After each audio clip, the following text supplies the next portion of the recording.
So, alongside me for commentary this afternoon, as always, is the club secretary, Craig Singleton. And, well, Craig, a very exciting day for you as a football club. And captain is Luke Shields. Number 7, Andy Thanodge. And a note about Andy this afternoon, that I don't think we can hear you, Craig, at the moment. Let me try and plug you back in. I think we've got a few issues with your microphone. Let's try that. Can we hear you now? Congratulations to Andy.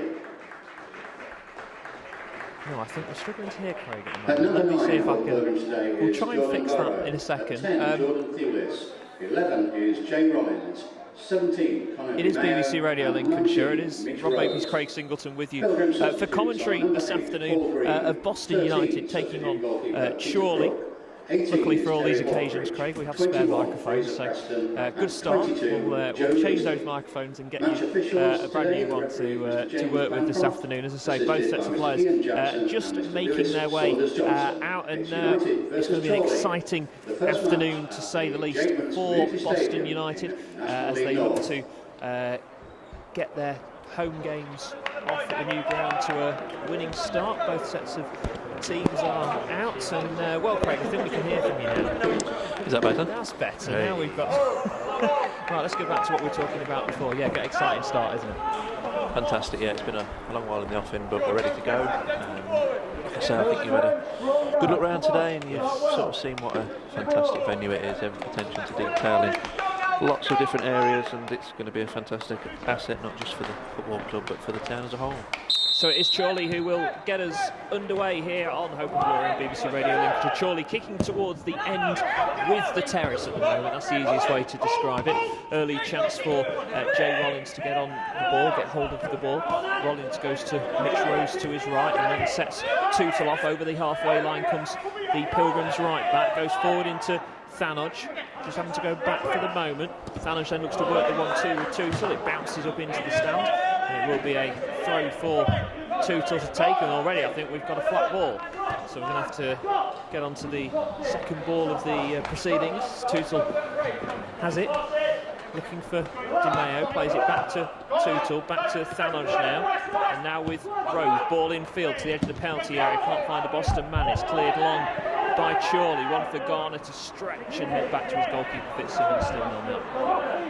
Yeah, not a great start with a flat football, but if that's the only teething problem of the day, we'll take that. Ball with Tootle, goes back to Fitzsimmons, his goalkeeper. Clean sheet for him on Tuesday night at Gloucester. I watched the highlights. I watched 2 minutes of the goalkeepers catching the ball from crosses, basically, on Tuesday. Yeah, it was hard fought. But the goalkeeper really made a meaningful save. Gloucester threatened from a few long throw-ins, but United dealt with it pretty well, and a couple of first-half chances for Joe Leasley and Conor DeMeo. The Gloucester goalkeeper wasn't overly stretched either, so two teams pretty much cancelling each other out.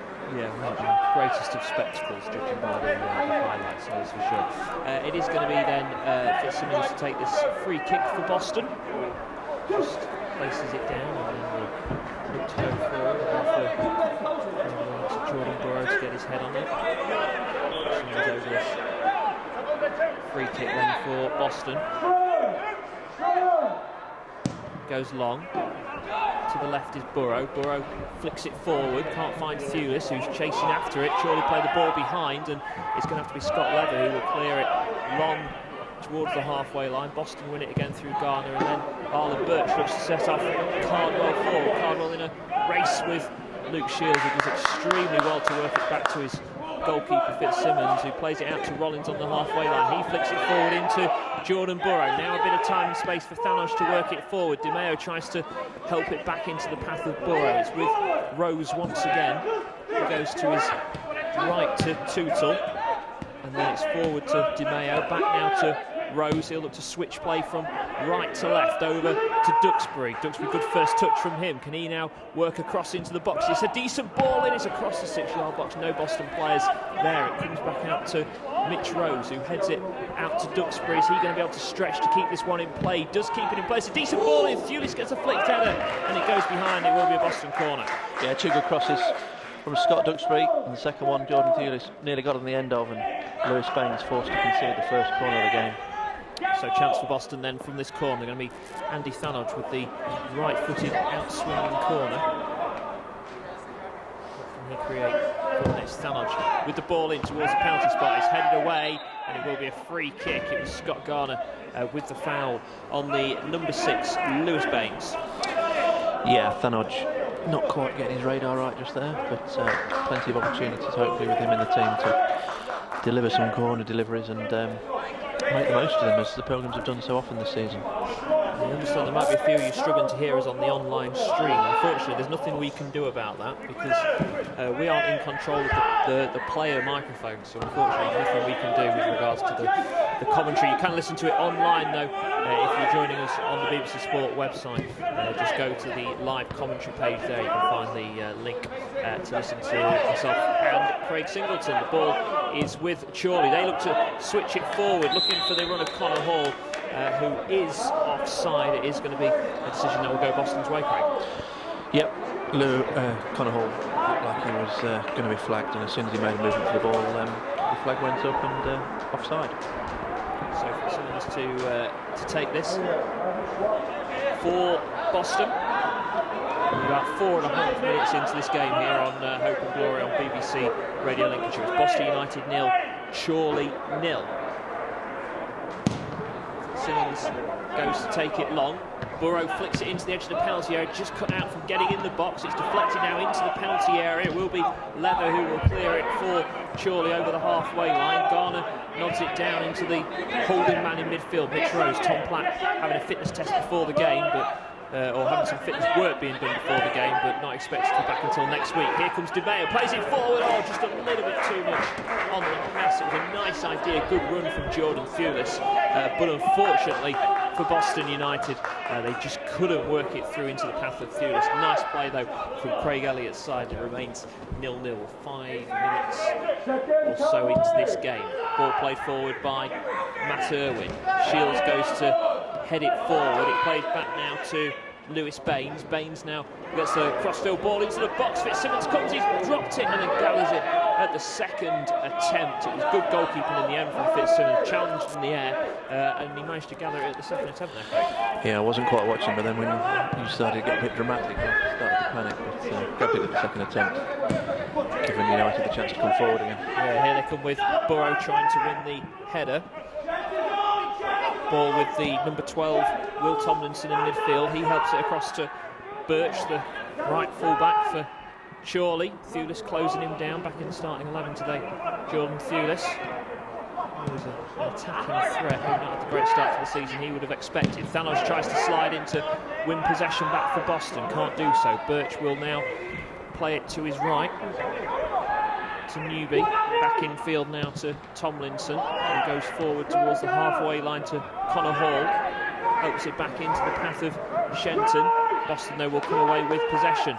Now a long ball forward, ball looking for Jay Rollins. Rollins, lovely first touch in the penalty area, cleared away, he's going to come out to Thewlis, edge of the D, goes for the shot and it's blocked by the Chorley man. Leather will come back out to DeMeo, he gets dispossessed and now Chorley will be able to clear over the halfway line. Strong start so far though, Craig. Yeah, Jay Rollins did really well to bring that long ball down, but Jordan Thewlis' eventual shot just finding the backside, I think, of Scott Leather and not really getting anywhere near Matt Owen in the Chorley goal. Ball played into the penalty area. Fitzsimmons has come, he's taken out Cardwell. And the referee's going to have to stop this. He came out to punch the ball. I'm not sure if he got any contact at all, but Harry Cardwell, who was challenging there, the front man for Chorley, has taken a heavy knock and he's going to have some treatment. Yeah, a bit of danger. Again, Chorley have looked to get down the right-hand side during these early stages, and like you say, Ross has just cleaned out Harry Cardwell, the ex-Grimsby centre-forward, who's now with Chorley. He's going to be okay, he's moving about, so nothing too much to worry about, I don't think. But it took a bit of a whack, and United just about survived. Yeah, so it looks like he's going to be okay to continue, which is good to see. Just getting some treatment. At the moment, we're 8 minutes in here on BBC Radio Lincolnshire Hope and Glory. It is still goalless between Boston United and Chorley. No goals so far in the National League North today. Interesting games. In fact, Kettering have just scored against Blyth to give them the lead. York Chester probably the standout game of the fixtures today, Craig. Yeah, that's Boston and Chorley.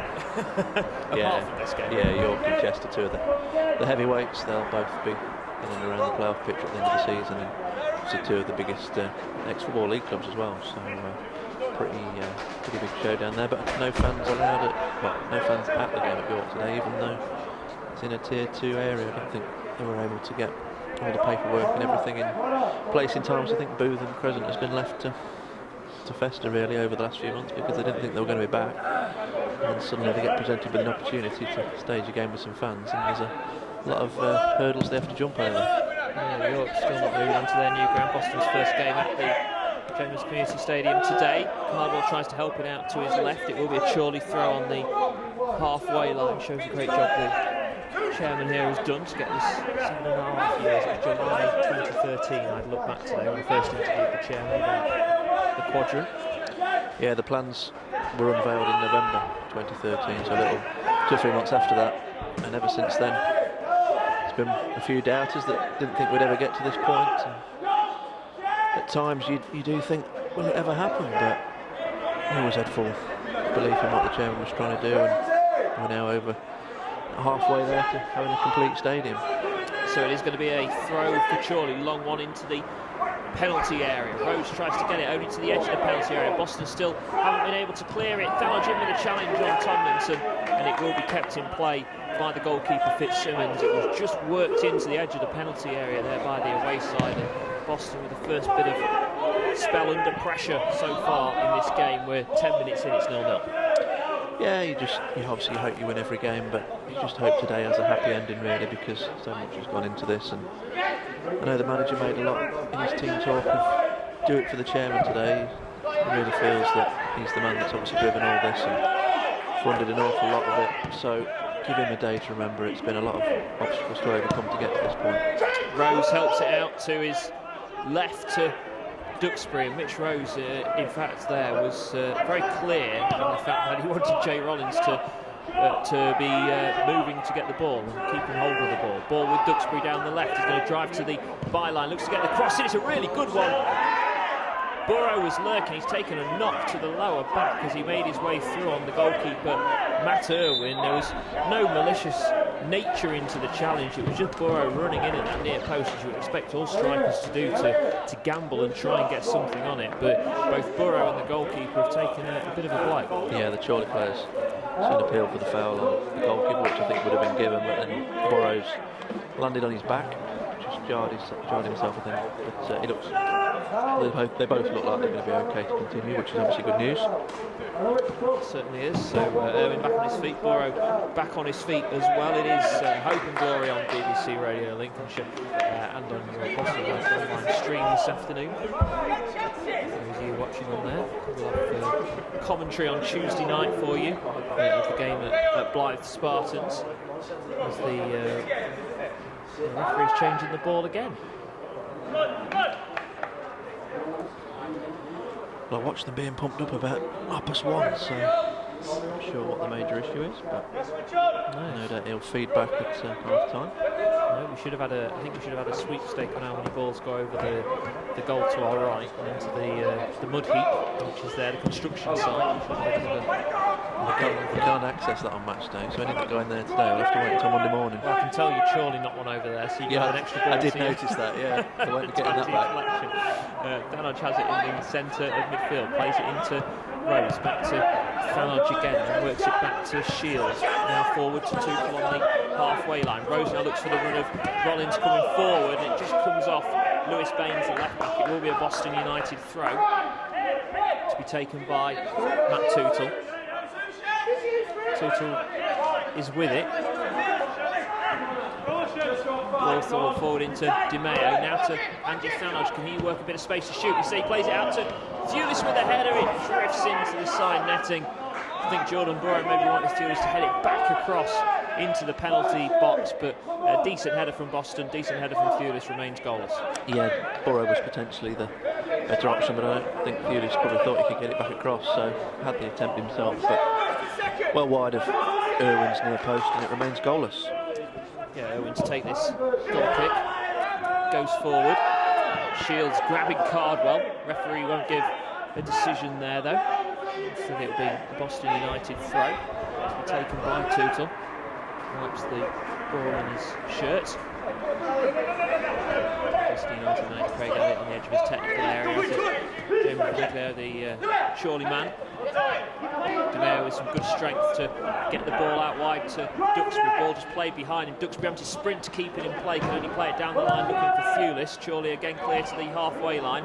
Duxbury comes in with a challenge. Doesn't win the 50-50 though with Connor Hall. And now he's racing forward down the right. Hall driving into the penalty area. Plays it across the box and it's cleared by Shields for Boston. Good forward run though from the Chorley man in Hall. And it's their first opportunity now maybe to get a second ball into the box. They've fighting for it in the midfield, but it's still Tomlinson with a long-range shot, deflects into the path of Hall. Is he going to get the ball? He goes down, and it will be a pass into the path of Hall.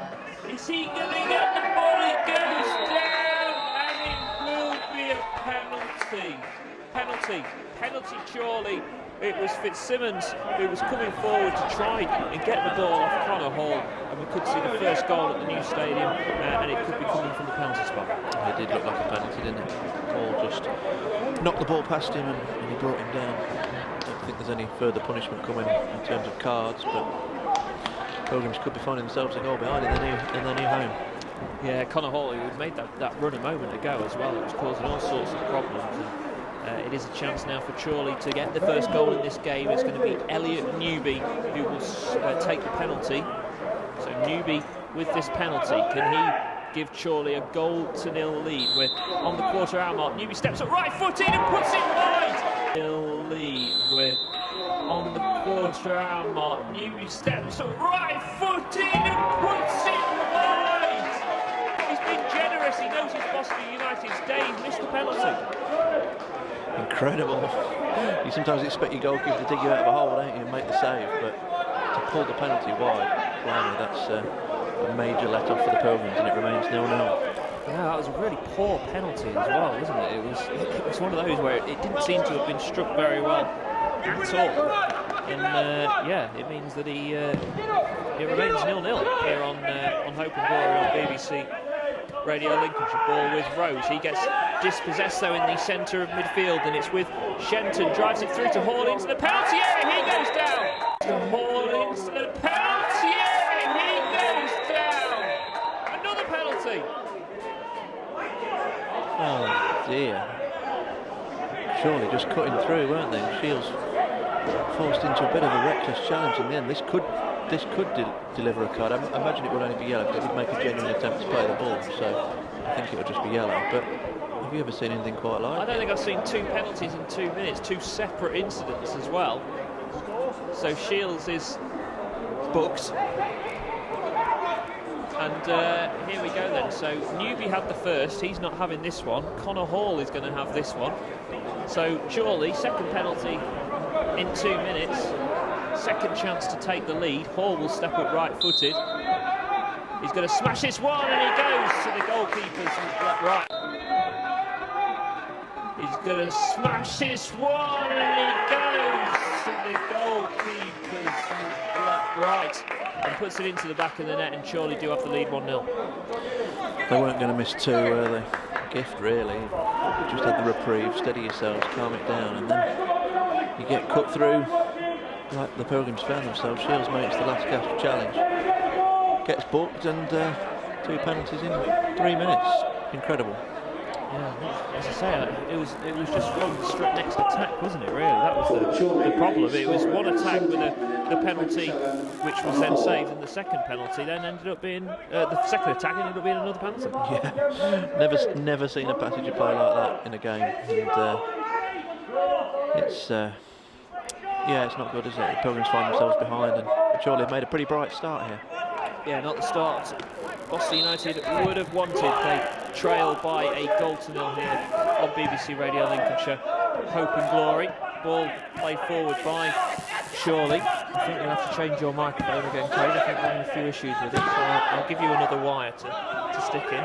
We're breaking everything. We've had 2 footballs that haven't worked, and now we've got 2 microphones that haven't worked. Long ball forward towards the halfway line, headed out of play. It will be a Boston United throw to be taken by Tootle.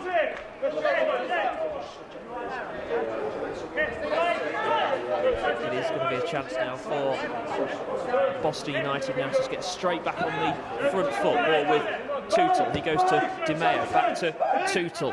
DeMeo getting dispossessed nearly. Just works it back into Shields' path. And then across to Scott Garner. He goes across now to Duxbury. And forward into the ball of Thewlis, and Duxbury and Thewlis fall into one another, and it's a chance for Chorley to come on the attack once again. Ball is with Thewlis. Can he now work it forward for Rollins? He can't, and it just breaks down once again for Boston United. Ball back with the goalkeeper for Chorley, Irwin. Decent clearance towards the halfway line, flicked on by Hull. Cardwell's chasing Garner. Bit of time for Garner to work it forward, and he goes straight out of play and nearly hits the medics in front of us. Is that better? There we go. We are back on track. I've broken one microphone lead. I understand on the live streaming me and you both seem to be a bit quiet now. We're speaking up as much as we can. There's a setting apparently on the camera that needs to be changed, but that can't be done until half time without cutting the feed off. So please bear with us until half time. Hopefully second half you'll be hearing us loud and clear. And as I say, you can listen on the BBC Sport website on the stream there and match it up with the commentary for those technically minded. I'm on the BBC Sport website. Paul is with Matt Tootle over the halfway line. Burrow flicks it on. Halls clears it for Chorley. Headed back by Duxbury, now into Thanos, 25 yards out, lined up the shot, it's blocked, and it's going to be cleared forward by Chorley. Rollins racing back to try and dispossess Ollie Shenton. Cleared forward looking for Cardwell, headed by Luke Shields. Rose gets his body in the way and does really, really well to go to his left into Duxbury once again over the halfway line. Duxbury into Thewlis.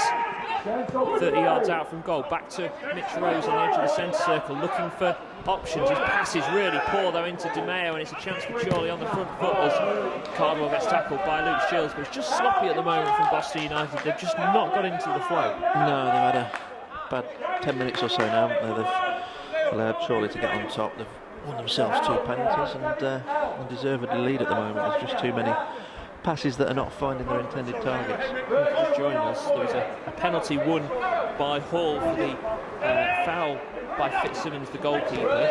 Nubian put the penalty wide, then Shields gave away a second penalty just a minute later, and this time Hall did manage to put it past the goalkeeper and give Chorley a goal-to-0 lead. Now long ball forward looking for Jay Rollins. It's headed away by Chorley. It will come out for a Boston throw. In fact, it's kept in by DeMeo. Rollins back now to Tootle. It's all too tight at the moment though. DeMeo, oh, lovely forward pass into Rollins. Rollins fires it across goal and nobody's gambling. What a ball across from Jay Rollins. Good play from DeMeo initially, but then the cross from Rollins. Crying out for a finish from Thewlis or Burrow, but Chorley hacked the ball into the building site and United have another corner. To be taken by Thanos, their second corner of the afternoon. We're 21 minutes in here on BBC Radio Lincolnshire. Rob Makepeace, Craig Singleton, your commentary team. It is Boston 0, Chorley 1. Thanos takes this corner in towards the near post. It's headed up in the air by Cardwell. Burrow's trying to fight for it. Just keeps it in play. Back to DeMeo. He chips the ball in. The goalkeeper gets something on it. And Chorley should be able to clear through Tomlinson and do towards the halfway line, where Duxbury is. Boston 0, Chorley 1. Ball back with Fitzsimmons. He goes long.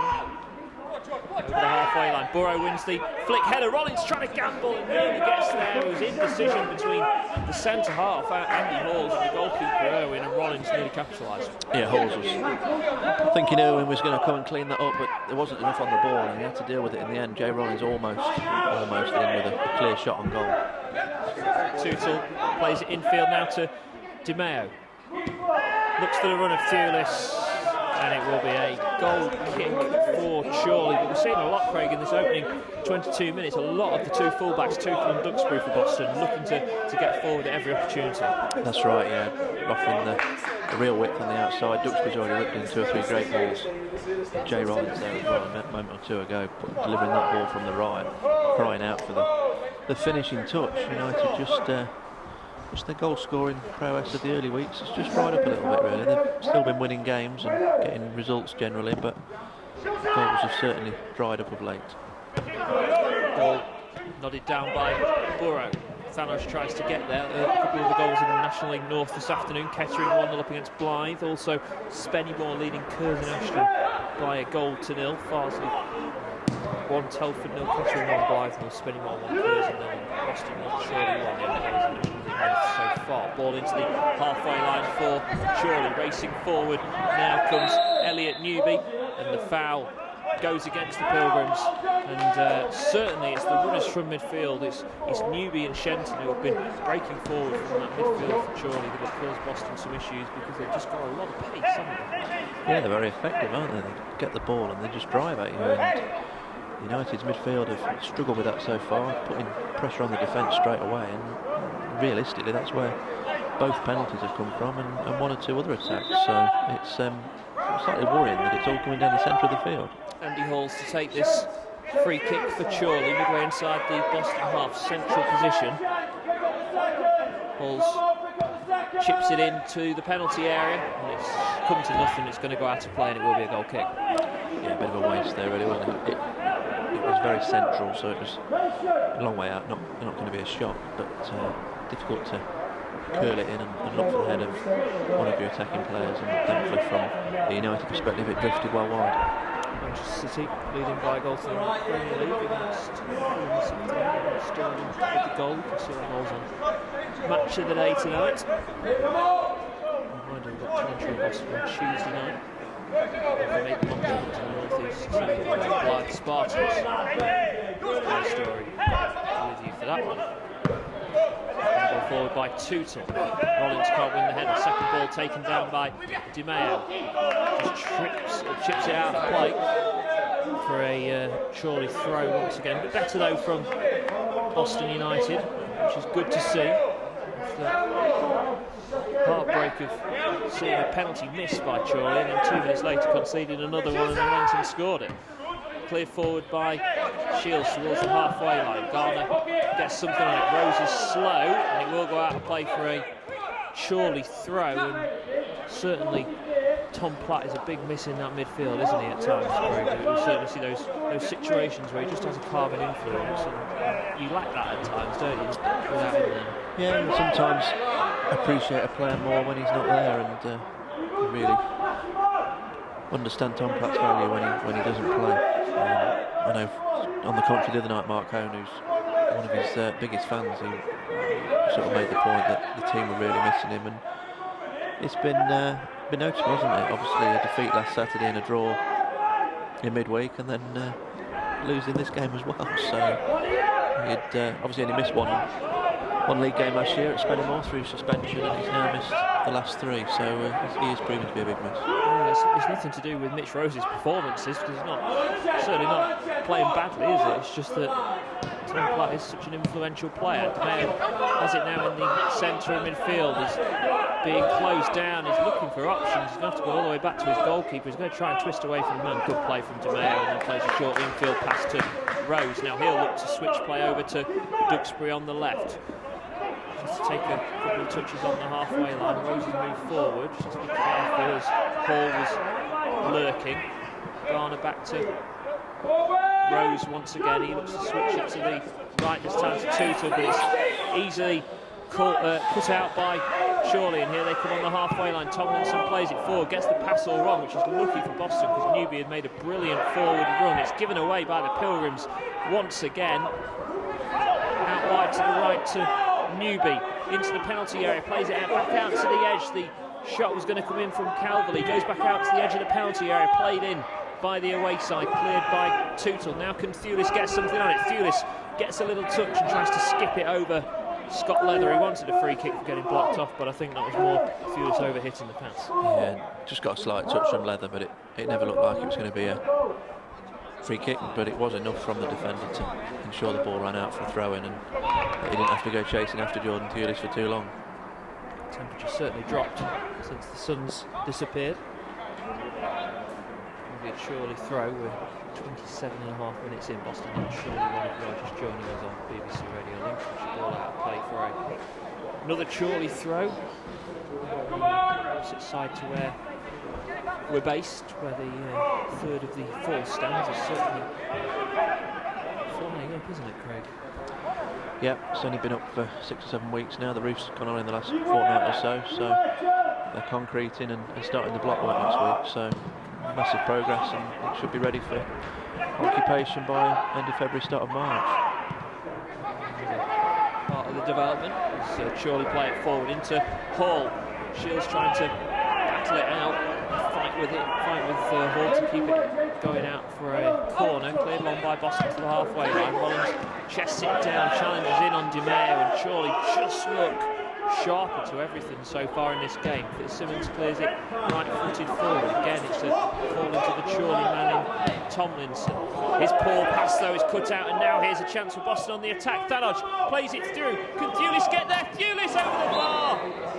And it will be a corner. There was obviously a touch on it on the way through.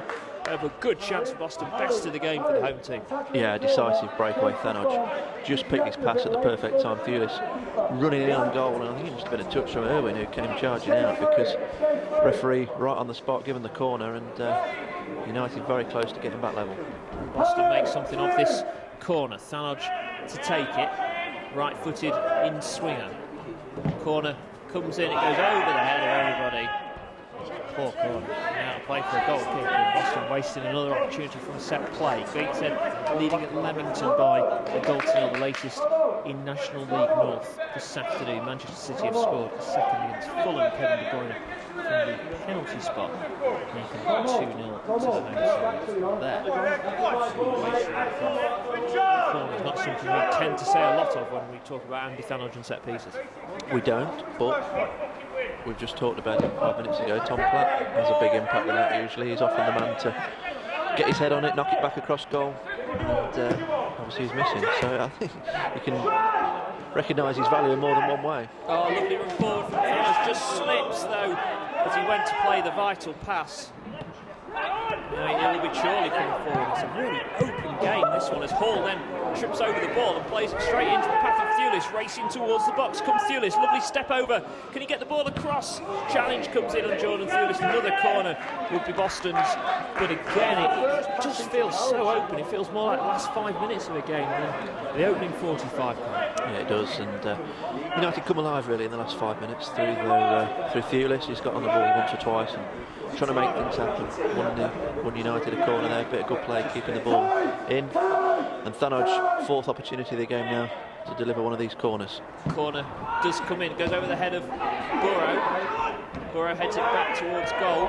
Collision in the midfield. Oh! A fantastic goal from Luke Shields. The acrobatic effort in line with the penalty spot, and all for a second you thought, what a way to mark Boston United new stadium, but the goalkeeper equal to it. Yeah, brilliant. It was quite a comfortable save in the end, wasn't he? He was right behind it. Anywhere else it was 1-1, but acrobatics from Shields, unfortunately didn't quite have the dream ending. Better from Boston though, 30 minutes in. Boston 0, Chorley 1. Long ball forward again, looking to play it in behind that Chorley defence. Thewlis with a foul on Halls.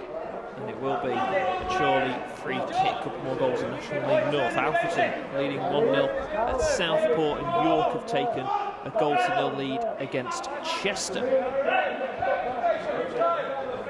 Quite a few goals going in National League North this afternoon so far. Just the one here going Chorley's way, the penalty from Connor Hall. 17 minutes in the difference. We've played about 31 and a half.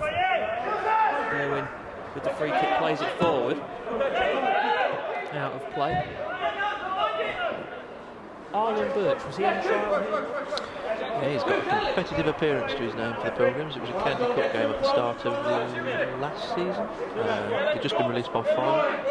He played against Scunthorpe in the County Cup, and then he went to Telford. He was actually the last player ever to be sent off at York Street. So Rollins plays it into the box. Poor ball though, can't find a Boston United man. I remember him playing in that game where Jordan Thewlis scored the hat-trick at Telford. He did, yeah. Ball now for Boston once again. Rose having to protect it in the centre of midfield. Goes back into the feet of Shields. He looks long, looking for the willing runner of Jordan Burrow. Can he keep it in play? Does manage to keep it in play, but at the expense of a Chorley throw. And Matt Irwin, obviously the Chorley goalkeeper, had quite a lengthy trial here under Dennis Green about 5 or 6 years ago. He never signed in the end. I think he made the decision that it was too far for him. He lived up at around the Chorley Preston way. So 1 or 2 connections in today's Chorley 11. Cardwell tries to flip forward for Chorley. DeMeo in a bit of a traffic jam, but works it back to Garner on the halfway line. Much better from Boston though. DeMeo, as I say that, DeMeo nearly gives it away, but Rose with a sliding challenge wins it back, and then he does give it away. It's with Cardwell on the halfway line, and here comes Chorley on the attack. Birch is making a wonderful forward run. Newby's racing towards the penalty area. Birch will get on the end of this and will look to get the crossing. Calls it handball, but will instead just be a Chorley corner. Yeah, talking about him, Birch overlapping on the right hand side again. Connor Hall driving his team forward, and Birch winning Chorley a corner off Scott Duxbury. Certainly, Chorley looking to play in a similar manner, get those wide players forward, get the fullbacks forward, and they do look dangerous every time. They do go on a counter-attack in particular. So corner for Chorley, right-footed out-swinger for the away side as they look to get their second goal of the afternoon.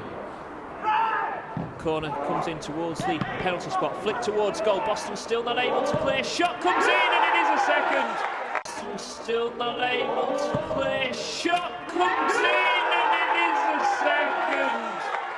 It is Scott Leather with the finish. It's Boston 0, Chorley 2. Who says fairy tales always develop? A losing end to York Street. It looks like it could be a losing start down at the Community Stadium. It's not a good start for the Pilgrims. Not able to clear the lines from that corner, and Scott Leather leathers it home, and Chorley lead 2-0. It's just frustrating, isn't it, for Boston United? Not able to defend the set play. They sorted out the first of the balls into the box, but then it was the deflection on the way through that didn't do any good, as Leather then managed to get a good connection on it and put it low. Nothing Fitzsimmons could have done into the bottom corner. But it is Boston 0, Chorley 2, and you have to say a deserved Chorley lead in this game. The second here at the Community Stadium. Scored in the 34th minute by number 5, Scott Leather. So Boston 0, Chorley 2. A lot to do for the Pilgrims. Ball out to Duxbury, looks to switch play to the right to Jay Rollins, and when it's not your day, it's not your day. It bounces up off the turf over the head of Rollins and out of play. Yeah, it's shaping up that way, isn't it? United had a pretty good spell up until that second goal, couldn't get themselves a leveller, and now find themselves right up against it really with a 2-0 deficit. And when you ping a ball across field there, it suddenly becomes difficult. Can't control it, keep it in, and Chorley on the attack once again. Chorley with a free kick, handball decision given against Boston. Boston and Chorley 2. Penalty for Hall. Goal from Leather just a minute or two ago. There will be a free kick for Chorley. It's getting into the penalty area. So let's get that third before half time. Last thing Boston United need. She's on the bench, of course. Paul Green and Terry Hawkins, Preston, Joe Weasley. Options for Boston. A deep discussion with Tom McDermott at the moment as assistant. So free kick will be taken by Newby. Ball deep into the penalty area, headed away by Boston. Comes back out to Newby, 25 yards out from goal. Looks to work it onto his right foot. It's dispossessed by Thanodge, and now he'll look to get Thewlis forward. Birch with the covering defending, clears it forward, and then the foul by Thanodge, and you can just see, you can sense that frustration growing from Boston. Yeah, whatever they seem to try at the moment, just doesn't have a final ball, does it? Doesn't have a final runner to get onto it, and then eventually the Pilgrims get the free kick away, and Chorley are famed for this, aren't they? They've got even though they're down the bottom of the league at the moment, they've let very few goals in. Their games are usually very low scoring, and they will love this away from home, being 2-0 up, and take every opportunity to take time out of the game now. Ball cleared long by Garner towards the halfway line. Thewlis can't win it. DeMeo comes in with a challenge. Referee says there's nothing wrong with the challenge. Duxbury gets it and then clears it to Burrow. He goes to flick it forward, but nobody's there for Boston. It's just not working at the moment. Those front three especially just not clicking. And now here comes Chorley once again as Garner gets a touch on it to stop Hall coming forward. It's given, you've just reeled the subs off, and given the quality on that bench, as it has been for the last 2 or 3 games, I think the manager's got such an abundance of attacking players, he perhaps doesn't know which 3 or 4 are his best combination. I think he's just searching for that at the moment, really. All good players in their own right, and all been regulars in this league and above for many years, but it's just trying to work out which ones work best together. Long throw for Chorley into the penalty area, headed away by the home side, headed back towards goal by Chorley. It's going to run through to the goalkeeper, Fitzsimmons. Burrow asking him to go long. It's Boston 0, Chorley 2 with 7 minutes to go until half time. Burrow flicks it forward. Thewlis tries to win it, and Irwin will come and gather that one right on the right hand side of his penalty area. Plenty of time for him to take stock and look at the situation and decide what he's going to do with this goal kick. Boston 0. Chorley 2 on home from Glory. Rob Nicholas, Craig Singleton, Comsting. At least the floodlights look good, eh? Yes. Positive of the first half. Let's look at the positives as Rose goes long over the halfway line. Burrow knocks it back into Rose. He goes down. Boston do get themselves a free kick this time, to be taken by Thanodge. Ball was moving there. I was going to say, I wonder if the referee's going to pull that one back. Typically, because Duxbury was in an acre of space over on the left-hand side, with a good space to run into, but the ball pulled back. They've taken it short, actually, with Thanodge, and Rose. Thanodge does put it forward. Yeah, into the edge of the penalty area, cleared by Chorley, and now they come on the counter-attack, and it's 4 on 4 if Chorley can make the most of this. Cargill looks to play it forward into the path of Hall, but it's too much on the pass, and it's going to be gathered by Fitzsimmons, the goalkeeper. I can tell you Lincoln City have taken the lead at Rochdale, leading 1-0 in our other commentary game on BBC Radio Lincolnshire this afternoon. Thewlis has it 25 yards out from goal, but going further and further back. Referee in his way, but lovely forward pass from Thewlis into Thanodge. Now Tootle's making a forward run if Boston want to use him. Instead it's short to Rollins, back out to Mitch Rose, goes to his right to Tootle, back with Rose once again, and then across to DeMeo. Now can Boston create something? DeMeo with it. It's all though a bit tight. You can see why Chorley don't concede many goals. Referee gets in the way of Mitch Rose, goes back to the halfway line to Garner, and then across to the left back Duxbury. Duxbury trying to bring Boston forward, but again there's no real options from him. He's looking for a pass and there's nobody there. Back with Garner once again, and across again to Shields. He goes all the way back to his goalkeeper Fitzsimmons, and Boston's being forced backwards. Good pass from Fitzsimmons though, finds Rose. He looks for the forward run of Rollins. It's headed away by Chorley's left back Baines. That's gone out of play. That will be a Boston United throw in line with the edge of the penalty area. Tootle throws it back to Rose once again. Rose makes the forward run. Hughes with a flick test goes in, but it's offside. That was the route back into it. Could really do with one before half-time, but then Mitch Rose's ball nodded in by Thewlis, but the flag was up, and United don't have one back after all. First time I've really seen Boston though use those wide areas to good effect. Rather than get to the byline, they're pulling across from a deep area, and lucky for Boston is the fact that it was ruled out for offside. I think it was the correct decision. Ball played forward and out of play for a Boston throw. Toby Kettering scored a second against Tuesday night's opponents, Blythe. Can't believe not taken the opportunity to come to Blythe on Tuesday, Rob? No, I've done the Blythe trip many a year from Boston United and games for Trinity, so I thought I'd have a year off. I'm going to Blythe. I've always seemed to have done it in December and January as well, so I thought I'd give someone else the opportunity to enjoy the sunny climes of the northeast on Tuesday. Ball with De Meo, bit of space for De Meo now, driving into the box, goes to Rollins, across goal line! Burrow can't get a decent contact on it. Another great opportunity for Boston United. They should have at least got one back, but it remains Boston 0, Chorley 2. Yeah, De Meo carved it out, didn't he? Played it out to Rollins, and he's whipped in 2 or 3 good balls, that one especially, that just needs a touch, and I think Jordan Burrow couldn't quite sort his feet out, 6 yards out, and it's gone wide. If United got serious aspirations of getting back into this game, they could really do with one back before half time. It would change the whole mentality of the game. Yeah, about 2.5 minutes plus added time to go. Well, Boston having that goal disallowed. Had a bit of luck with the missed penalty, and then with bad luck conceded another one, and then that disallowed goal from Jordan Thewlis a moment or two ago. Ball out of play for a Chorley throw, just over the halfway line for Baines to take. He's been using the long throw to good effect for Chorley in this game. Baines goes forward, Tootles on the ground, headed away by Shields. With a Chorley throw once again. Baines just looking to take the sting out of this game along with his Chorley teammates. Those goals from Hall and Leather, the difference. Perhaps see how many minutes added time there will be.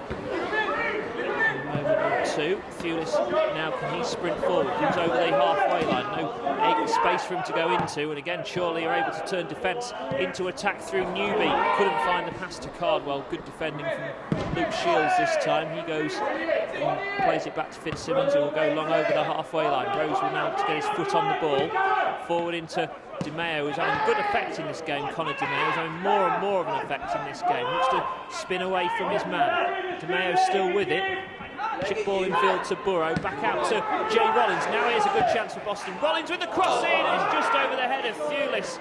Duxbury plays it back into the edge of the penalty area to Thalodge. Can he work a shooting opportunity? Thalodge still with it. Thalodge goes for the curl! Oh, just wide.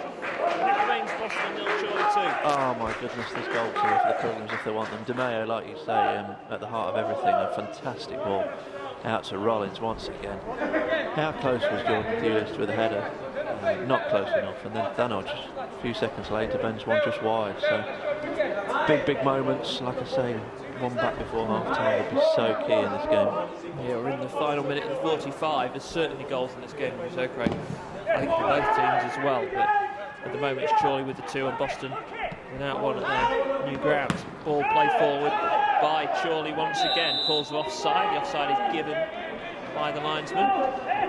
So Boston will have a free kick, and we are going to see 2 minutes of added time in this opening 45. So 2 minutes of added time on the way. Time around at the end of the first half is 2 minutes. It is going to be Ross Fitzsimmons to take this free kick for Boston.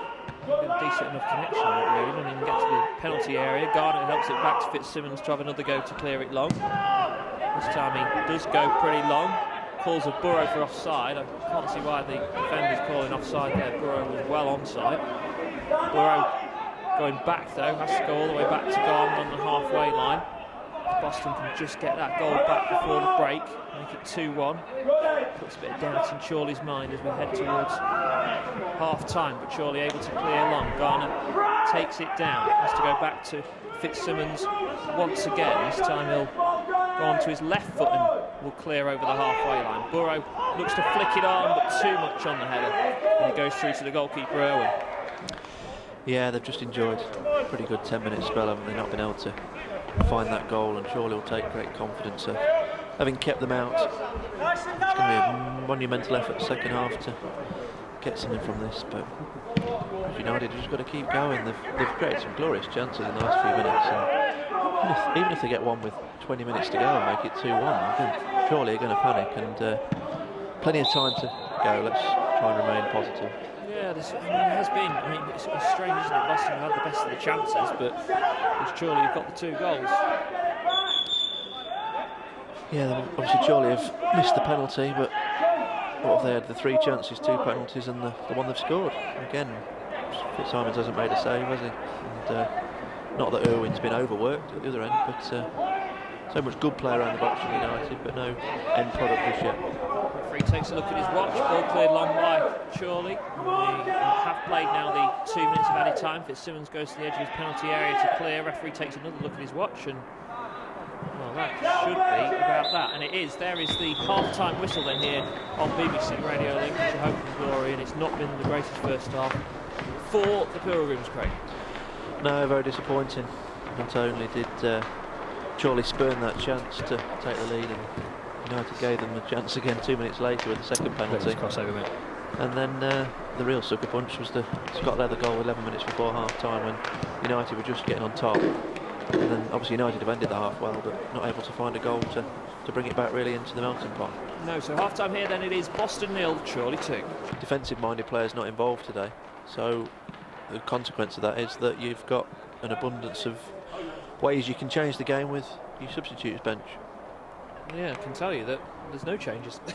The same 11 has come back out, so it will be for Boston. Fitzsimmons in goal, it will be a back four of Tootle, Garner, Shields and Duxbury. Midfield three of DeMeo, Thanodge and Rose, and a front three of Thewlis, Burrow and Rollins on the bench. Paul Green, Peter Crook, Terry Hawkridge, Fraser Preston and Joe Leasley. Chorley making their way back out for the second half. They'll be lined up with Irwin in goal, back four of Birch, Halls, Leather and Baines. It's in a midfield four of Calverley, Newby, Tomlinson and Shenton, and a front two of Cardwell and Hall on the bench for them. Smith, Henley, Putnam, Garrett and Marrow. Just awaiting the referee to place the ball on the spot. The linesman just checking the netting, and then we will be getting the second half underway here on Hope and Glory on BBC Radio Lincolnshire. Will be Boston kicking towards the terraced end in this second half. The Chorley coaching staff still on the pitch, giving the goalkeeper a bit of a warm-up, but looks like he's been told to get off now, and we will be getting that second half then underway. Can Boston pull off a remarkable turnaround on their debut at the new stadium? Referee blows on his whistle, so it is Boston who get us underway, back with the captain Luke Shields. He goes long to Burrow, tries to flick it forward into the path of Thewlis. Certainly, I imagine the Boston manager, Craig Elliott's had a lot to say at the break. Ball played forward looking for Thewlis. DeMeo comes in to try and win it, and does very well and gets himself a free kick as well. And of all the players in the first 45, Craig, I think he was the one who impressed the most. Yeah, I was just going to say his play at times, his fancy footwork, getting out of tight areas, threading balls through. I would say he was the Pilgrims' standout performer first half. Duxbury to take this. Free kick just on the halfway line for Boston. Goes long in towards the penalty area, and it's an easy one for Irwin to gather. A bit of a waste really from Boston. Yeah, it didn't initially look like he was going to get to it, but Irwin just timed it right, picked his moment, plucked it out of the air pretty comfortably really. And like you say, with the big men forward, that's a waste. Ball play forward by Chorley. Long ball forward as well. Garner heads it away. Duxbury goes infield, and then across to Tootle. Back with Rollins, then back to Tootle once again. Chips it forward for Burrow. Tries to knock it down, can't find his teammates, but it's picked up by Rose just over the halfway line. Back to Rose once again. He goes across field to Duxbury, nods it down. Duxbury will now try and line up across, instead goes infield and then gets dispossessed, and Chorley are able to clear it forward into the path of the goal scorer, the first goal, Hall. Miscue clearance from Birch. We seem to be getting a lot of distance on the goal kicks. Putting you on the spot here, Craig, I know dimensions, you have to be within certain dimensions of the pitch, but is there any difference to York Street dimension-wise here? It's slightly wider, I think, because York Street was pretty much the minimum because it was so tight, you didn't have much to play with. I think this is 102 metres by 66, whereas York Street was only 64, so it's just that little bit wider on either side. Knew you'd have the answer. Ball is forward for Boston once again into Thanodge. Can he maybe work a crossing opportunity? Tootle's behind him if he wants to use him. Instead, Thanodge fires it into the path of Rollins. He gets dispossessed, picked up though by Rose into the forward into Thanodge. Chips it into Rollins, edge of the penalty area. Rollins going back though rather than forward. Now out to Thanodge once again. Now back to Rollins in a central position, 25 yards out from goal. Finds Thanodge into DeMeo. Also tight though for Boston. They're not able to find a way to break through this Chorley defence. Thanodge now with it again. Plays it into DeMeo. Can he create a moment for Boston? DeMeo looking to twist away from his man. Into Burrow, rolls it across the penalty area, high up into the air. Headed away by Chorley once again. Newby should be able to clear it, goes back to his defence, and then it is cleared long by Andy Halls, headed back where it came from by Shields. The Chorley man misjudges it in the air. Duxbury plays it across the penalty area. Nice ball again from Duxbury, and you have to ask at times, where are the Boston United attackers?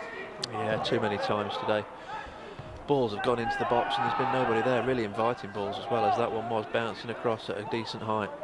Burrow and Thewlis not quite there, and on the one occasion Burrow did get there first half, he miscued it and it went wide unfortunately, so frustrating for so far for the Pilgrims. It's not gone to plan at all. It's a strange afternoon where you can't put the blame at anybody playing terrible, they're just not clicking at the moment. Duxbury moving forward, good run from Duxbury. Back to DeMeo, he just nips it into the path of Thanodge. Now a bit of space for Tootle to work it forward, but again there's just a delay on that cross, and the best bit of play in that first half as Tootle plays it into the box was when the ball was played in quickly into Thewlis, and he scored, wasn't it? That was one from a deep position at the moment. There just seems to be a bit of a delay in getting it across. There's perhaps the reason is that balls have gone into the box and front players haven't reacted, so United are looking for that moment when there's even more players in that box to attack it, but when that happens there's even more Chorley players there as well, so it decreases your probability of scoring if there's extra defensive players back there from a Chorley perspective. Chorley with a free kick then for Matt Irwin to take. Irwin ready to clear it long over the halfway, looking for Cardwell, won by Garner. DeMeo knocks it down into the path of Duxbury again. A lot of the ball that left back for Boston. Slight challenge in on him from Mike Calverley.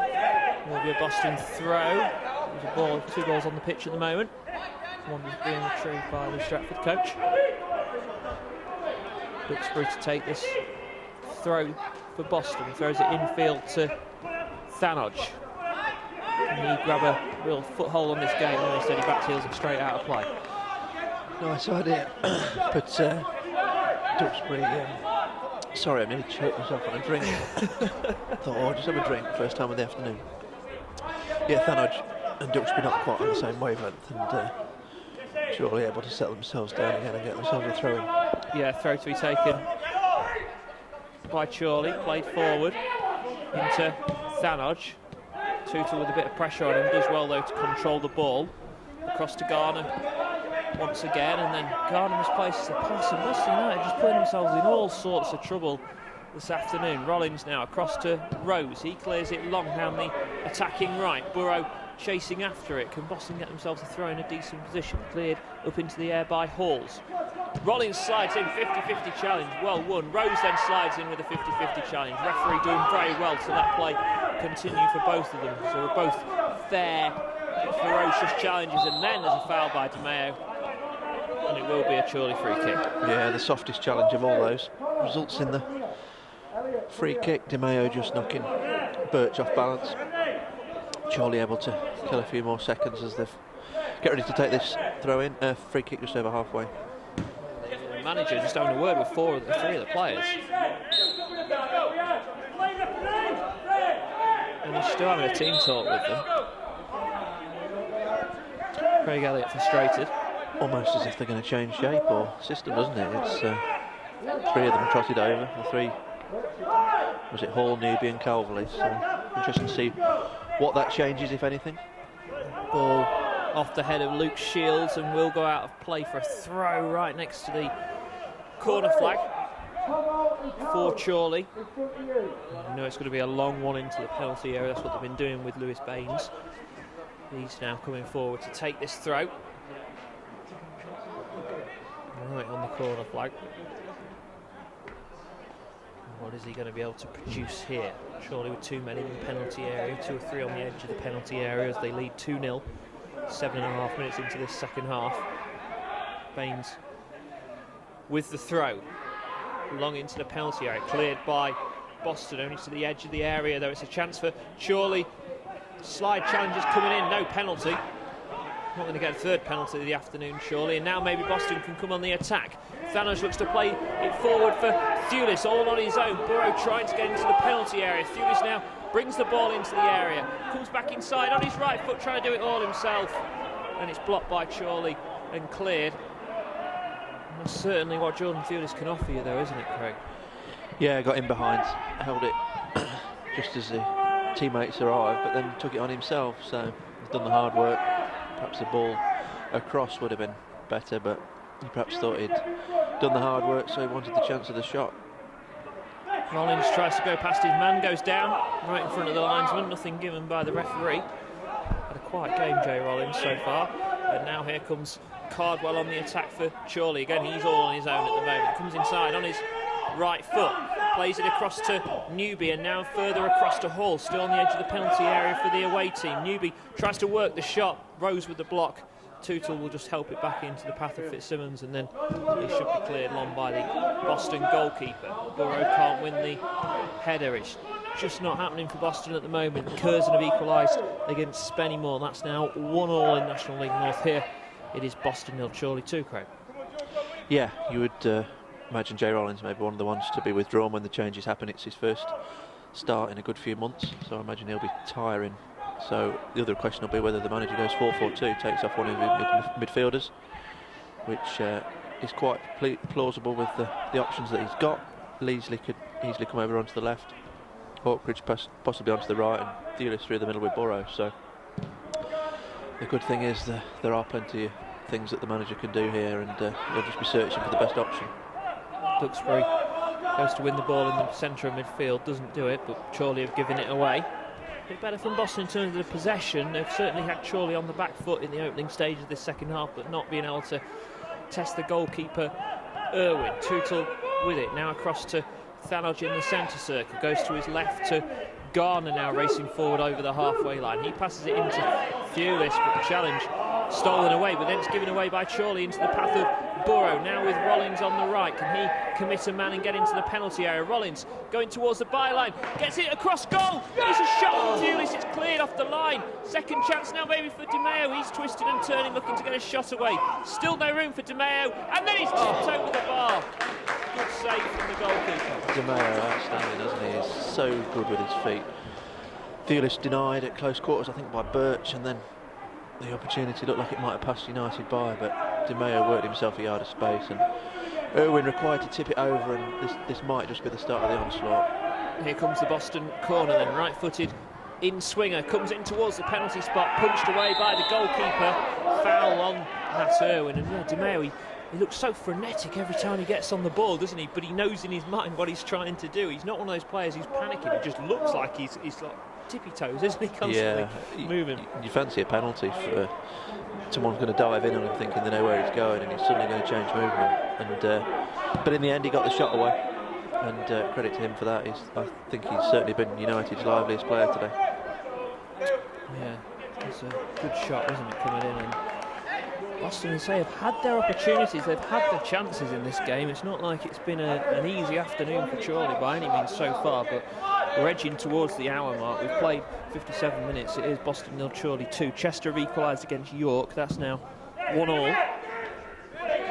Ball headed back by Garner. Burrow trying to win it, and Burrow has won it and slots it through, and it's Jay Rollins in on goal. Just takes a poor touch though, and it goes wrong again for Boston United and for Rollins. And now here comes Chorley on the counter-attack with Hall. He's got Newby to his left, but well done to Luke Shields in the right place at the right time to stop the pass coming through. And now here will come Boston on the counter-attack. Boston just need to have that pace in their play, because when they do have that pace, they do look good getting forward. Here comes Duxbury once again. Duxbury goes past the challenge of one and then gives away a foul. Yeah, one step forward, one step back, isn't it? Duxbury just looking like he's going to deliver, and then fouls the next man across, and it's looking like Chorley are actually going to make their first substitution of the game. It won't be the Pilgrims after all, we've been saying. Which is a surprise, really, isn't it? Yeah. Expected. I think probably Rollins is going to be the one, wasn't he? Just look. The problem with Jay Rollins, you can see he's not played for a while. It's that decision making sometimes. Usually we see him commit defenders, but a couple of times he's just been overthinking it. Yeah, he had dug out a very good cross a couple of minutes ago for the Thewlis header, but on that occasion you're thinking he's through on goal and not, as it turned out in the end, just a heavy touch and unable to get away. So we are going to see that Chorley change. Adam Henley will come on for Connor Hall. Mitch Rose helping Hall off the pitch. So Rose has just basically pushed Hall off the pitch. I don't think I've ever seen that before. Well, no, but Hall had took his shin pads off and was prancing across very slowly. The Mitch Rose says, we're not having that, off you go. Number 14, Adam Henley, replacing Just number frustration from 27, losing the game, isn't Connor it? Hall. It's perhaps a defensive-minded change as well. I think Henley's more of a midfielder, whereas Hall is an out-and-out attacker. So Chorley obviously very content with what they've got. And, just over half an hour to see it through. Yeah, she would be leading by 2-0. Shields heads it forward. Out for a Chorley throw. Once again. To be taken by Birch. Birch with the throw then. Garner wins the header. Back out to Birch once again, plays it into the substitute Henley. Ball is Boston's. Duxbury throws it forward. Burrow wins the header, flicked on now. Thewlis can't get there. Cleared along by Chorley. Through to Fitzsimmons once again. We reached the hour mark in this game. It's not all over though. Boston 0, Chorley 2. Boston have had some great opportunities in this game. Long ball forward for Burrow to try win the header. Flicked into Thanos. Challenge comes in on him, is a fair one. And again, Chorley now looking to spring a counter-attack. And you feel in the next 10 minutes it's either going to be Boston getting a goal back or Chorley are going to go and get this third and it'd be game over, Craig. Yeah, if it does go through, that is it, isn't it? You've still got a chance while it like it is at the moment, especially with the attacking players you've got to call upon from the bench. But you soon need to score a goal because you don't want to be leaving yourselves too much to do in the last 20 minutes or so. Garner with it, out wide to Duxbury, then played infield to DeMeo. Thewlis makes a forward run. DeMeo switches play to the right to Tootle. Good first touch from Tootle. Chips it into Thanos. He made a lovely forward run. Can he drill it across goal? Tries to get the cross in. It's going to be another corner. Yeah, it's about time we had a good corner delivery and a good connection because United are more than capable from these scenarios. Like we say, they're missing Tom Platt in these situations where he often wins that first header. So who can make themselves a hero in this instance? Thanos right-footed out swinger comes in, cleared away once again by Chorley. And one thing's just not happening for Boston. It's set pieces where they're usually so strong. Tootle back into Thanos. Mayo tries to spin away from his man and plays a lovely forward ball into Tootle. Can he deliver the cross? It's a half-decent one, but it's gathered by Owen once again. Conor DeMeo is playing the Andy Thanos role today of being the influential midfielder who's getting Boston going. He is, yeah. He's been outstanding, hasn't he? Some fabulous pieces of footwork in tight areas. And he's been at the heart of nearly everything that United have done well so far today. Garner heads it away. Out of play for a Boston throw. A Chorley throw to be taken by Birch, the right back. Craig Elliott again frustrated by the time-wasting tactics of Chorley. Birch to take this throw then for the away side. 2-0, 70 minutes into the second half. Garner wins the header, but is picked up by the substitute Henley. Challenge comes in on him from DeMeo. Rose clears it forward to the halfway line. Burrow's not there to retain the ball. Now chipped into the penalty area by Chorley. Again cleared by Boston United. DeMeo knocks it down. He's got options to his right. DeMeo gets fouled. Boston free kick. Yep, Mayo dropping deep this time to pick up possession. He was fouled by Newby, and it's a chance for Fitzsimons to kick this long and get United back on the front foot. Ball played forward, chipped over the head of Thanos. Thanos driving forward. Can he get the shot away? Plays it out wide to Rollins into the box again. Doesn't happen for Boston. No, Thanos picking out the runner. Jay Rollins cross into the box, but Chorley the first to it as the substitutes still warm up. Still no changes from a United perspective just yet. No, it just feels like the kind of game where maybe a Terry Hawkridge, someone who can just deliver a quality ball into the box, is needed, because that's certainly been lacking from Boston at times this afternoon. Long ball into the penalty area is a good one all. Thewlis was lurking behind Birch, who did a very good defensive header. Thewlis tries to slide in and win back possession. Bit of a battle between the two, and it is going to be a goal kick. Yeah, Thewlis not getting too much change out of Birch at the moment. He's defended pretty well. Been a lot of balls into the box, but he's not the tallest fullback, but he defends it well. Not giving United too much of a sniff down that side. Goal kick for Chorley then. Taken by Matt Irwin once again. And one save to make in the first half really from acrobatic Shields' effort. Aside from that, we had to do very little. Calls of handball not given. It's Henley into the penalty area. He goes down, wins a free kick right on the edge as the shot came in from Newby and was in the back of the net, but it's going to be a free kick about 20 or so yards out. Garner's now getting booked for a foul where it looked to be a clear handball. Play went on, brought his man down. He's into the book. United have a potentially defining free kick to defend here, and yeah, all from a handball being missed, I think, against Henley. So free kick for Chorley, just right of centre, right of the D. A couple of yards outside of the penalty area. Referee just marking the territory for the wall. What will they do with this free kick? The UA side, can they get the third? See it as game over, or will Boston live to fight another day and go on the counter-attack? Free kick's going to come in from Newby. It's a good effort and just wide of the post. Yeah, I think Connor Hall's often on free kicks, but he's gone off. Newby crashed that in left-footed. Didn't look to be too far wide. And United live to fight another day. Still no sign of any changes Boston United's way at the moment. Long ball forward from Fitzsimons. Burrow wins the header, flicks it on. Clear forward again by Boston United. And again, Chorley come back and win the ball with Tomlinson in midfield. He's got Burrow chasing back at him, but Tomlinson's still running. He's gone past 4, he's gone past 5, and there's no free kick going Chorley's way, but Boston still need to switch on. Duxbury clears it out of the penalty area. Thanos can't get a hold on it. And Luke Shields is happy the referee didn't make a decision. That would have been a second yellow and he would have been off. Ball into the box, cleared again by Boston. Thanos in the right back position goes towards the halfway line. And Lee Stratford, John McDermott and Craig Elliott all in discussions on the edge of the technical area as to what to do next.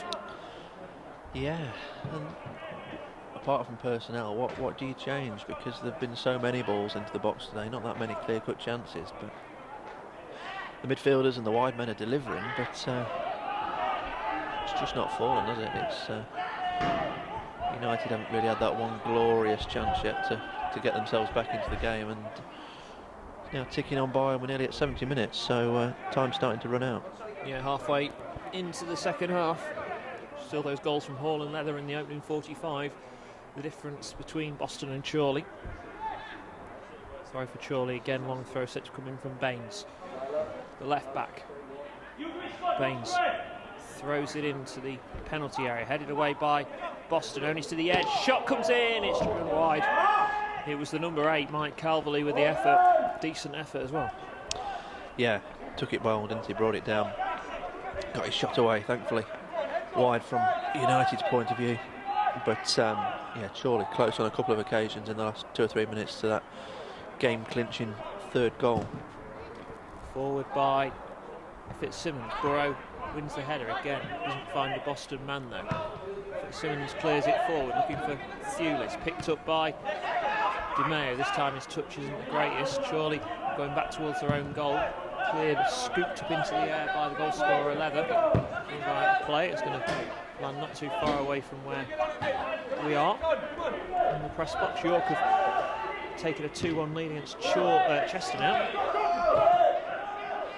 And Boston have got to play later this month. Yeah, a week today, Chester, so they'll be the second visitors here.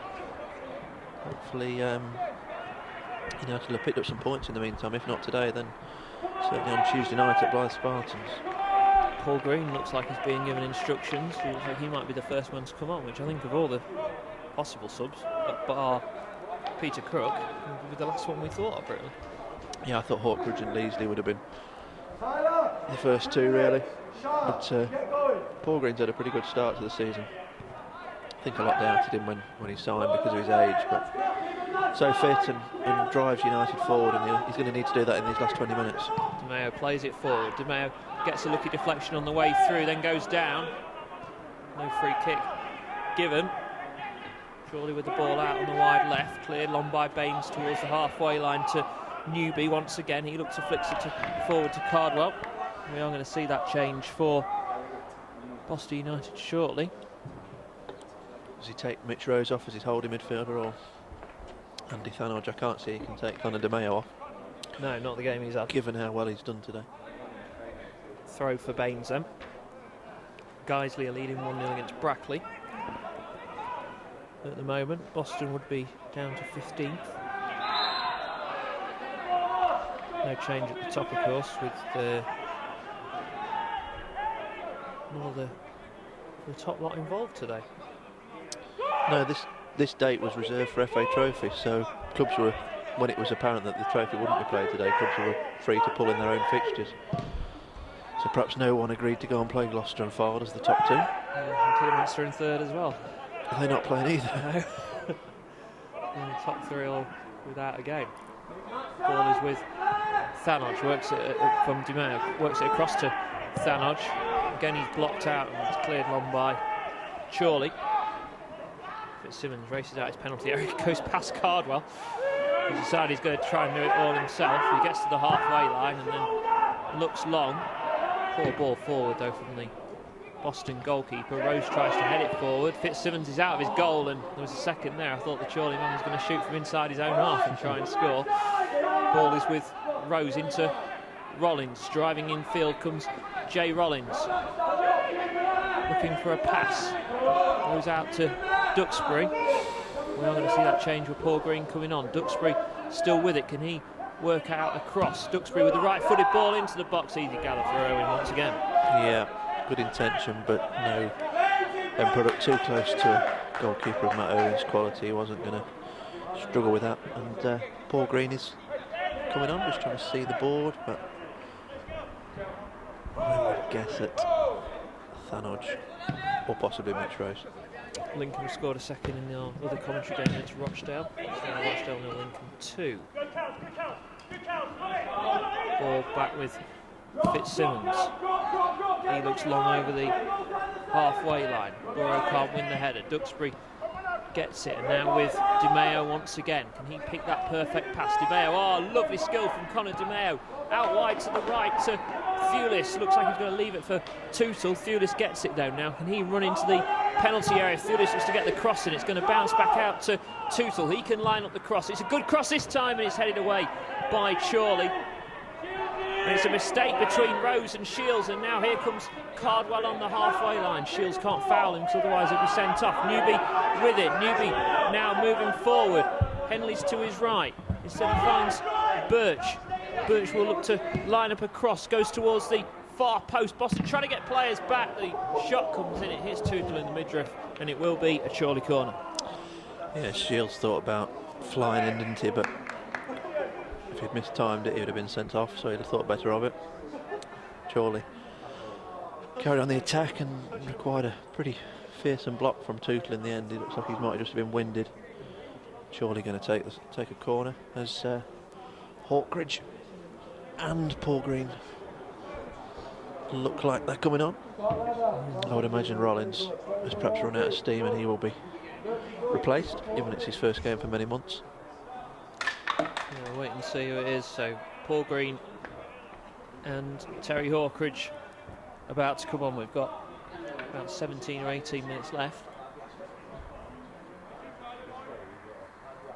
Corner for Chorley first though. Right-footed in, swinging corner. All the way across the box, cleared away by Boston. Can they score something here? DeMeo plays it into the path of Thewlis, so second to the ball. Unfortunately, that's been the story of Jordan Thewlis this afternoon a lot of the time. He's just not been alert to the ball. Henley goes down, wants a free kick, nothing given. It will be a Boston throw. And we are going to see those change.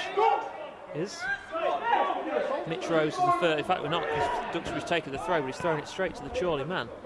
Burrow now with it. And now we are going to see those changes. So I can see one of them was Mitch Rose.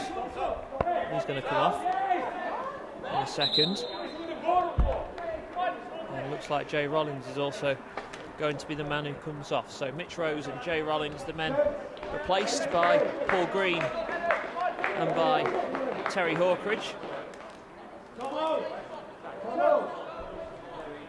think both were predictable.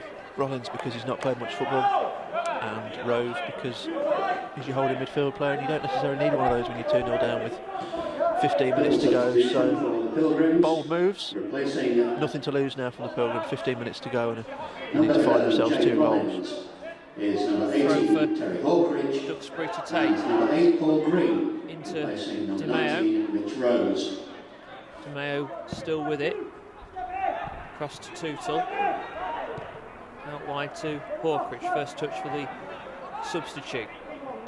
Tootle into the path of Thewlis, edge of the penalty area. Now Green to Tootle. He'll work it out wide to Hawkridge. Can he deliver something here? Hawkridge plays it into the box. It's cleared by the first man. And now Chorley on the counter-attack, and they've got lots of space with Newby.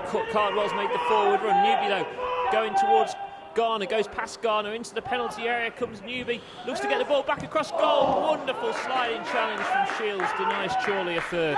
Yeah, fantastic. Both centre halves on the booking, so they're both wary of what they can and can't do. But they got past Garner. They certainly didn't get past Shields.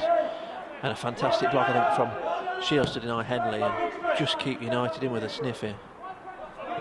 Yeah, it is going to open up more and more, I think, as this game goes on. Quarter of an hour left. Boston looking to get 2 goals to level it up. Chorley maybe looking to get that third to kill the game off. Garner back to Fitzsimmons once again. Ball with DeMeo. DeMeo across to Tootle. And then to Hawkridge. Hawkridge with the ball once again, plays it to Burrow, back to Tootle on the halfway line. Hawkridge into Green, back to Hawkridge. Boston not really getting anywhere though, even though they're passing it around between themselves. Hawkridge now with a forward ball to find Paul Green. He's going to try and win something and wins a corner. Yeah, did well. Looked like he was going to lose out there to Halls, I think it probably was, the Chorley centre half, but Green just did enough, won the corner, and you feel United have got to score now to give themselves any chance. Corner's taken short. Hawkridge looping ball, out of play, goal kick. Yeah, Chorley ready, and second sub, it's actually Tyler Garrett coming on, and another one actually. Another Lincolnshire. Well, another connection. Birch Irwin type who did play a couple of games for the Pilgrims in pre-season. His brother is actually our physio, Hayden Clifton, so there's a connection for you. Connection, yeah. He was at Stockport last year, but he's coming on now. For Newby, who's been very impressive. Yeah, again, Garrett's a left back, so Henley for Hall and Garrett for Newby are 2 very defensive-minded changes, but when you're in Chorley's situation, you can afford to do that with a 2-goal lead to play with. Certainly can. They are the side in control. Newby makes his way off. Replaced by Garrett. We've got 13 minutes plus added time remaining. I think Newby's just taken a bit of a knock to his jaw. That's why he's been taken off. Just receiving some treatment in the dugout at the moment. Shields wins the header for Boston. Forward to Burrow on the halfway line. the pass forward to Fitzsimmons. The goalkeeper for Boston comes forward to gather it. Fitzsimmons clears long. Burrow was in a battle there, didn't win it. Picked up by DeMeo. DeMeo looks to switch it across. Just goes behind Tootle, but he gets it on the halfway line.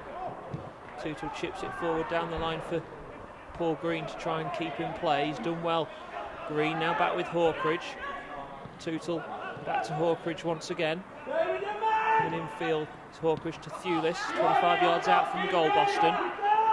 Thewlis works it to Thanodge and then back out wide for Boston, and oh, that's all gone wrong, and that's out of play for a goal kick. Yeah, decent play again, but whereas the cross has often been on the money today, that one wasn't, was it? Tootle there.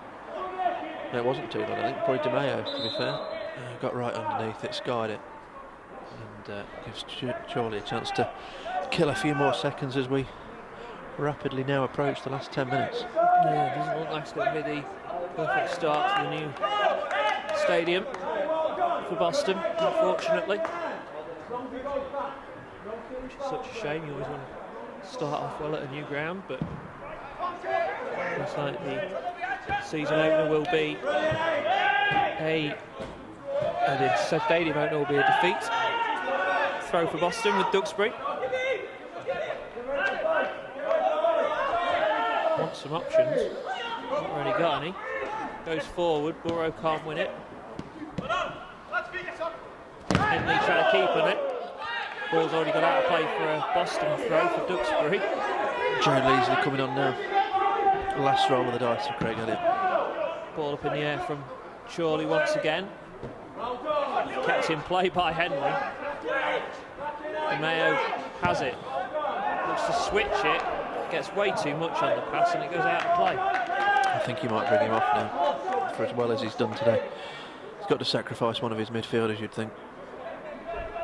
So we'll wait and see who is the man who's going to come off. I think Was it 7? Was it Thanod? No, it's 3. Duxbury. Okay. So well, Lee. To be fair, Leesley's left-sided. So whether Leesley's going to play as a very attack-minded left-back, he's obviously going to come over on this side. So you may as well sacrifice one of your defenders to give it a real good go in these last 10 minutes. Tootle with it over the halfway line again. Burrow looks to win the flick on. Green can't get there, but it's broke for Thewlis. Green's made a forward run. Thewlis into the penalty area. Thewlis still with it.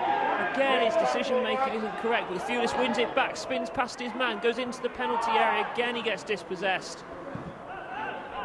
And just today, at times, Boston's front players have just been making wrong decisions at crucial moments. Yeah. It's been one of those afternoons for Jordan Thewlis, hasn't he? He's got into some great areas, but not been able to quite finish it off. It's not Duxbury, it's Garner. 81 minutes.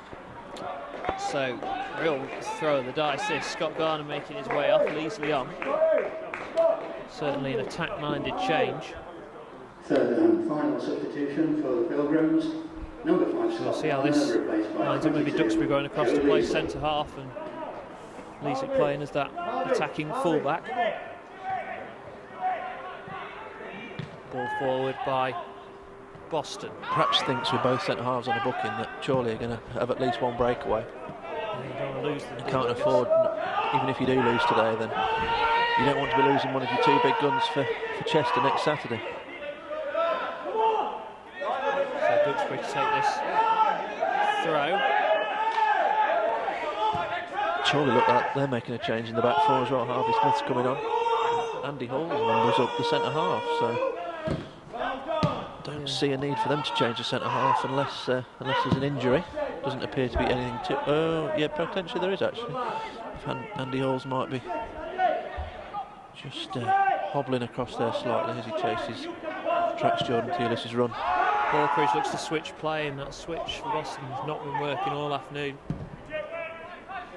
Cleared long by Chorley. Shields takes it down. Poor touch from Shields this time. Cardwell has it. Back to Baines. Boston trying to win back the ball, but it's going back to Halls and then back to his goalkeeper. Yeah, Halls is about to come off. Certainly struggling.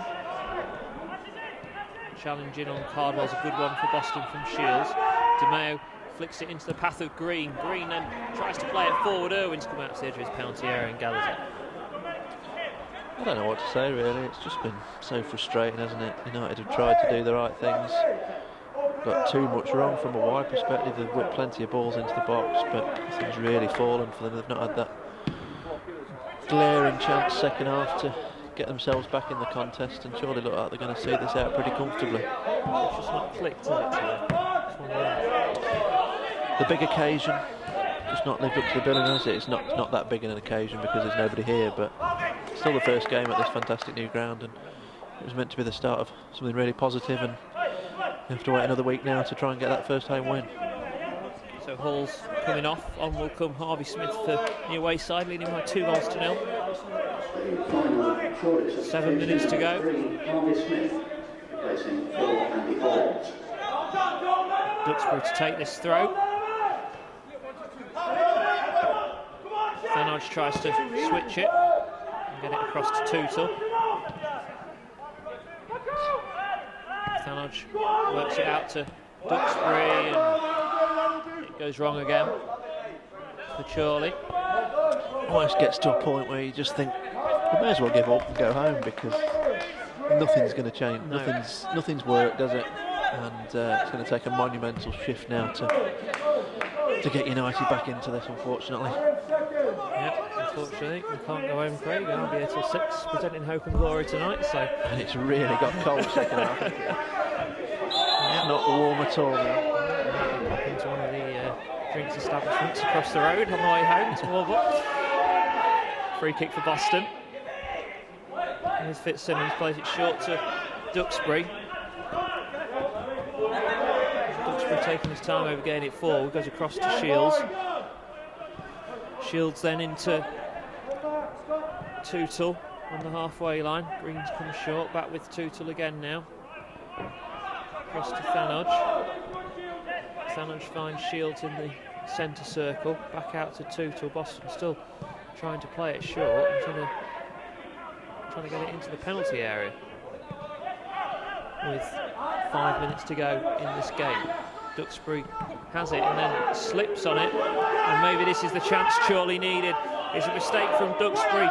It's into the edge of the penalty area with the substitute Henley. Henley then looks like he's going to go towards the corner. Goes back to Birch, into Henley once again.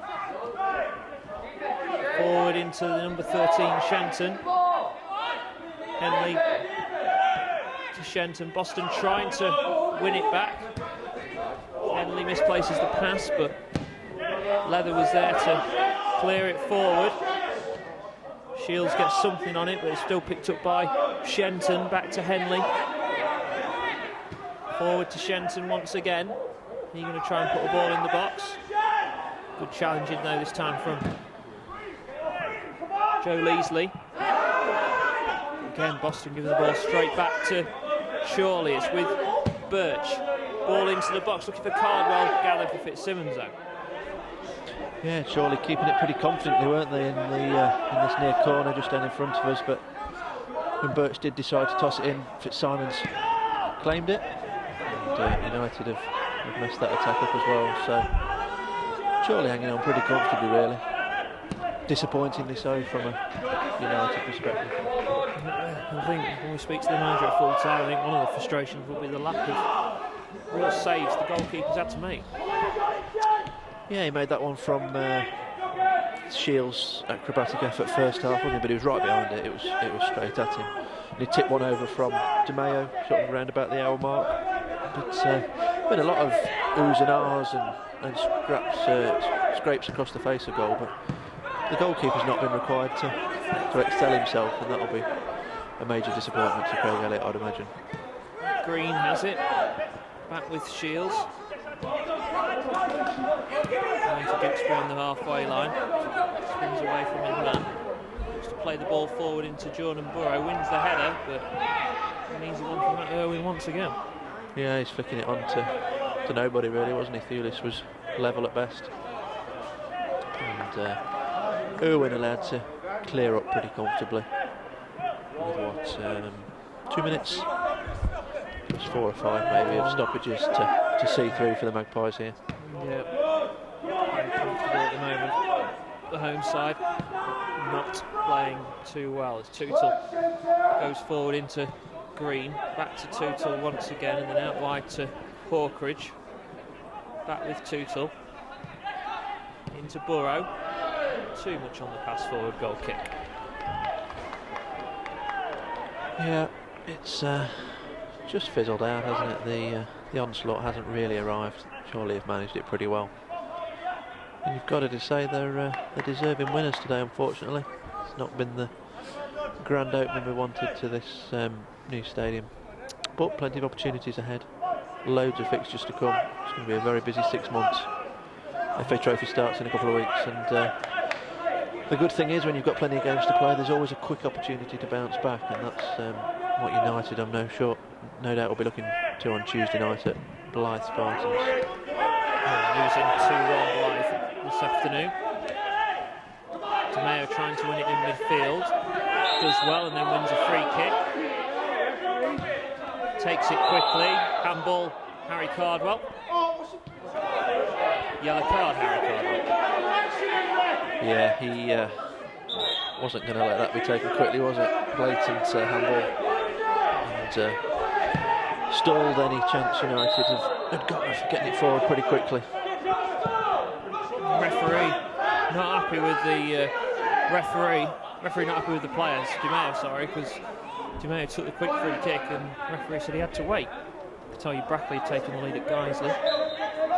Fitzsimmons with this free kick on the halfway line into the edge of the penalty area. Boston knock it down to Thanodge, into the box it comes to DeMeo with the volleys, miscued it, and it's cleared again by Chorley. Tootle with it on the halfway line. Diagonal pass forward. Burrow can't win the header. Goes out of play for a Boston throw once again to be taken by Leasley. Goes back to Duxbury on the halfway line. Duxbury going across. Tootle having to sprint to try and keep that one in play. Slides into the challenge. Will be a Boston throw. Not what he wanted, was he? He knew he was going to get crunched, but he had to make the challenge. Duxbury really played him into trouble there, didn't he? The hospital ball, and what an end this would be if I should say Tootle's would have got a dead leg. I imagine he got a stud in the thigh. It was 3 minutes held up by Jason Hatfield, the kit man. So surely very nearly there, unfortunately. It's been a disappointing afternoon for the Pilgrims, and we keep saying it, but not the way it was meant to be. York Street went with a damp squib in August, and not much happier today. I suppose today it was at least you've got another 35 games to try and put it right. Altrincham was very final, wasn't it? But disappointing to say the least. Yeah, Tootle down receiving treatment at the moment. We'll get a reaction from Craig Elliott after 5 on Hope and Glory. Player reaction as well. Throw for Boston.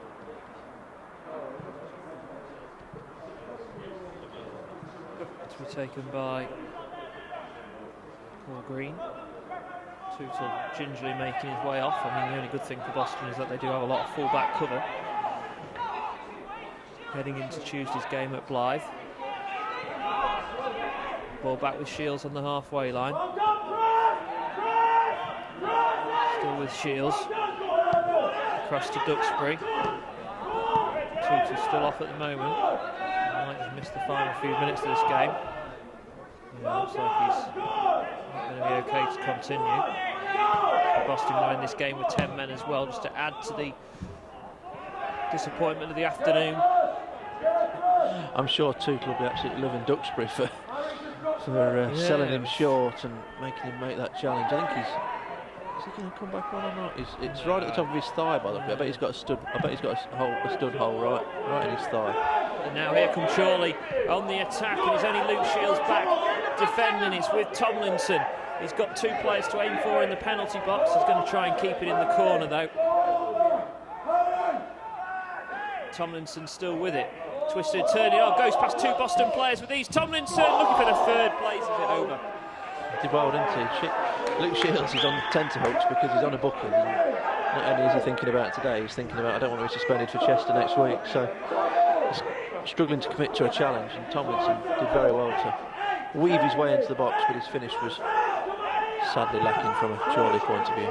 Long ball forward by Green. Burrow heads it on again. No Boston men there. Burrow with it, nods it behind him this time to Di Maio. Joe Leasley out wide. Cross comes in. Cleared again by Chorley. We've played 3 minutes of added time. Ball with Green. Back to Hawkridge. And then back to Green once again. Green switches it across to Duxbury. Duxbury moving forward. Is he going to have a go late on? Out wide to Leasley again. Can he maybe put a cross in? It's a decent enough cross. It's punched away by the goalkeeper. Comes back out to Duxbury, goes for the shot, and he's cleared it over the top of the stand. And that sums the day up, doesn't it? Really Onto his right foot, no chance of scoring. Cleared the stand. Matt Tootle's hobbling round with a dead leg. And United well beaten in the end. It's a sad way for it all to start down here at the new stadium. I suppose the only positives are Farsley, the only team above them, I think, to win this afternoon, and Spennymoor, I think, are the other ones who are winning. Apart from that, Gates have just conceded late on against Leamington. As Chorley now move forward with Tomlinson. He's offside. Into Cardwell. Yeah. Offside. He chips it into the back of the net. What's the York score? Are they two? York won 2-1 in the end. So yeah, York, another one, sorry, who've won.